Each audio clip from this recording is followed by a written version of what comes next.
سال 2025 IMF تورم ایران رو تقریبا 43% پیش بینی کرده. رتبه 4م در سقوط پول ملی رو در دنیا ایران داره، بعد از ونزوئلا و زیمبابوه و سودان. متاسفانه تولید ناخالص اسمی ایران از 401 میلیارد دلار در سال 2024 به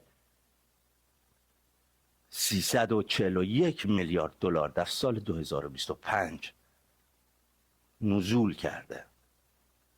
تورم نقطه به نقطه در مرداد 1404 42% اعلام شده و شرایط اقتصادی ایران در رکود و فشار بی سابقه قرار گرفته.